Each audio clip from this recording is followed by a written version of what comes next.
Hey,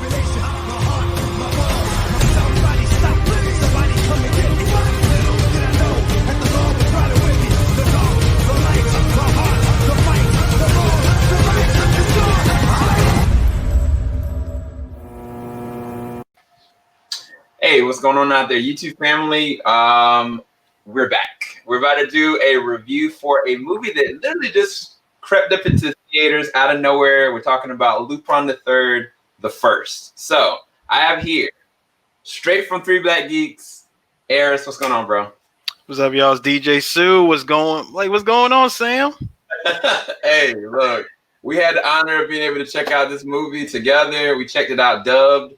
And I dare I say it, that we had a good time watching. Oh, absolutely. So, dude, when you told me that you got your hands on Lupin and you were just asking if we wanted to check it out, I honestly thought that you was just talking about just some, just a random one of Lupin's movies. I was like, yo, it's Lupin. I'm down to watch anything. When you said it was this new one, I'm like, wait, what?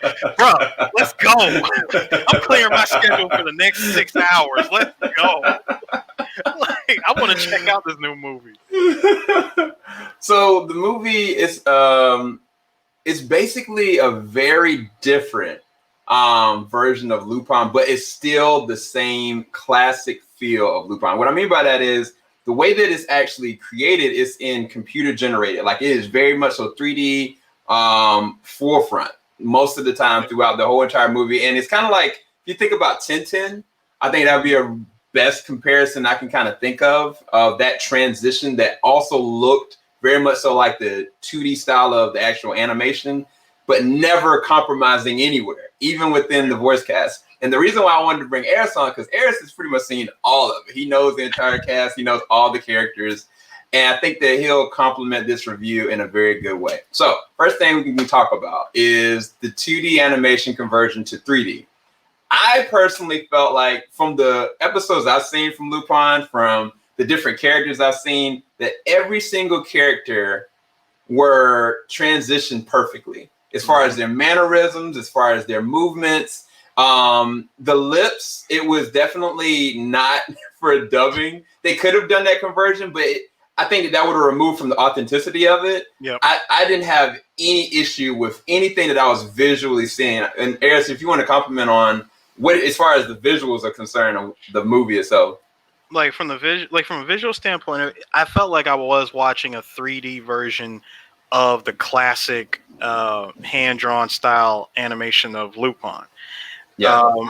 Now, as far like just to jump on something that you mentioned about the dubbing, like the way that their lips moved, yeah, of course, this was definitely for the Japanese dub.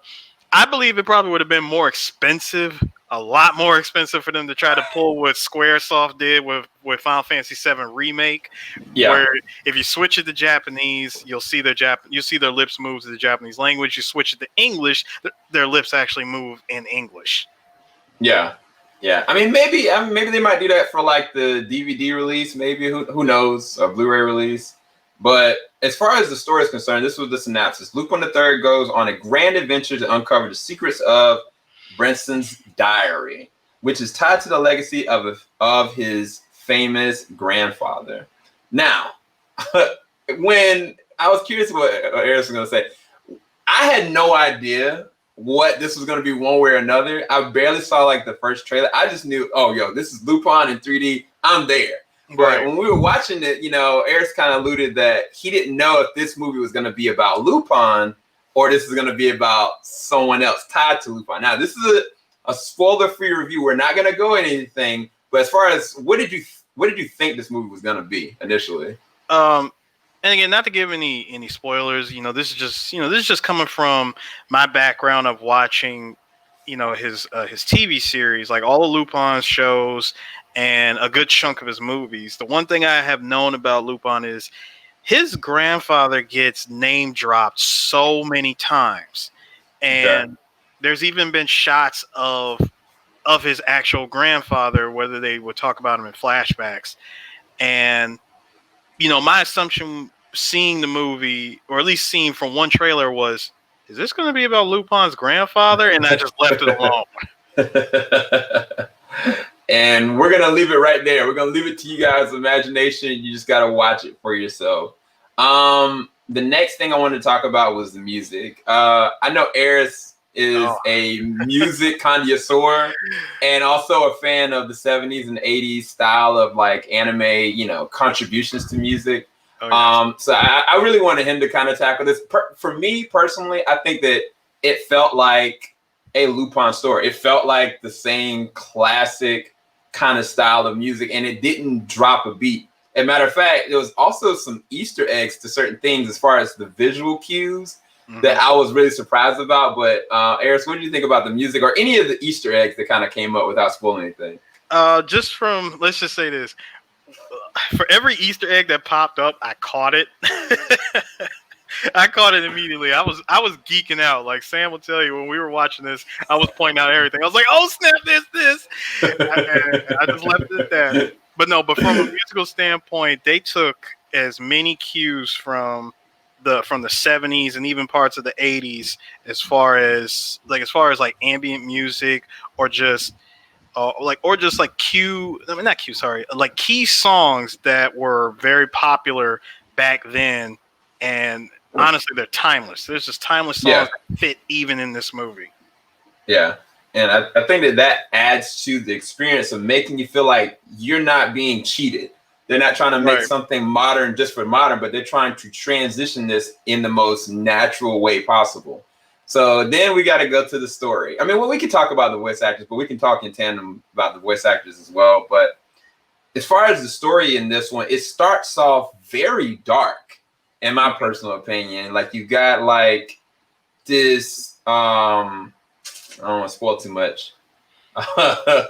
Let's just say this archaeologist is uncovering something about this book and the technological, you know, ramifications behind it. And he just rushes his family out and tragedy just hits. Like, when I mean by tragedy, like, it is pretty dark. I was really surprised that they went to those links very early, but it does move to a character named Letitia. Letitia, her first encounter with Lupin, she's working in security detail, and Lupin, of course, is being Lupin. He's stealing something, and she happens to catch him. Like, she actually catches him and compromises him, which that never happens as far as I know. And from that point, it puts her on this different path that she's had for the rest of her life up until this point. And that's where our story goes.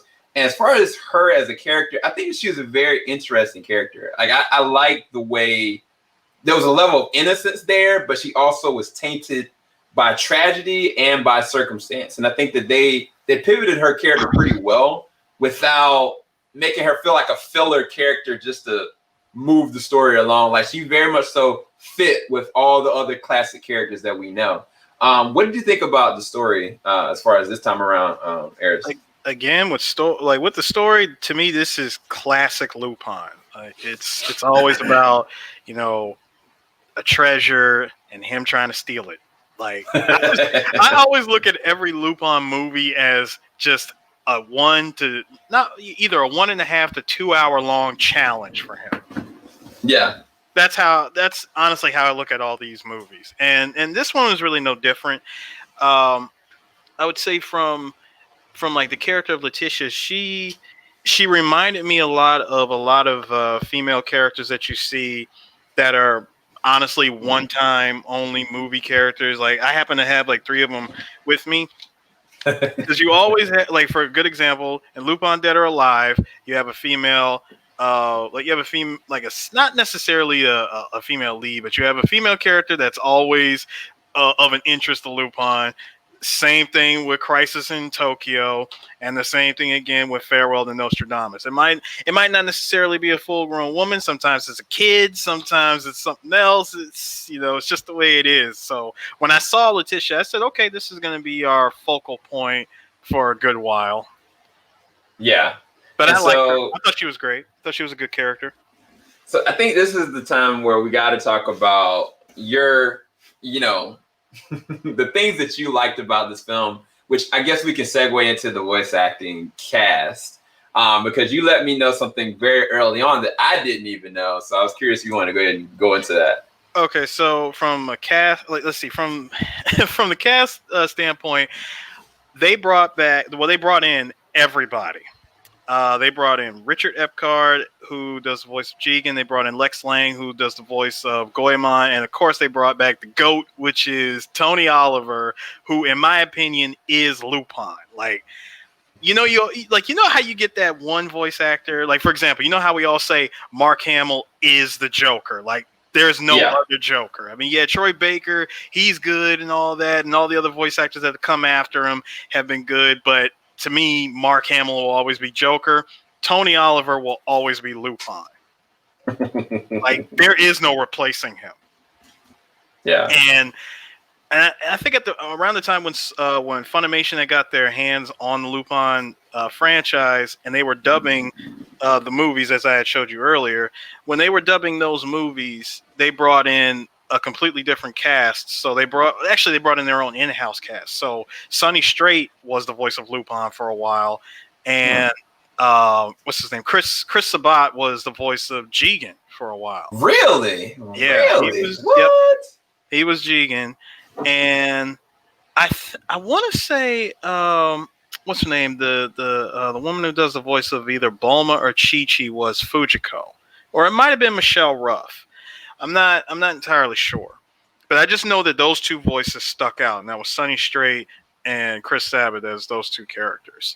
So when they did this movie and they brought back the original English dubs from the Pioneer days, I said this. I like as soon as I saw their names pop up on the screen, I said to Sam, I was like, "Oh, we in for a good movie. This is a good movie." They brought the whole crew back. This is gonna be a good movie. Yeah, so I loved all the voice actors. Like, honestly, it was they never lost a beat, because I know when Pioneer, I think when they had ran out of funding of dubbing the second series of Lupin, they pretty much left the series, like, with only 70. They only recorded the first 79 episodes out of 155. Mm-hmm. So we never got a complete release of that series. And I always enjoyed their voice work on that show, which is why I can always go back and watch Lupin III, the second series. Interesting. So I guess my last thing to really ask you is, well, I guess it's a two-part question. Mm-hmm. When did Lupin first appear as, Japanese animation? And as far as this film, does this contribute to the legacy of Lupin? Like, does this continue it, or is it kind of like keep it stagnant and just, in the same place? Well, as far as where did Lupin first show up, Lupin has been around. I think it was first a manga as far as probably the late 60s.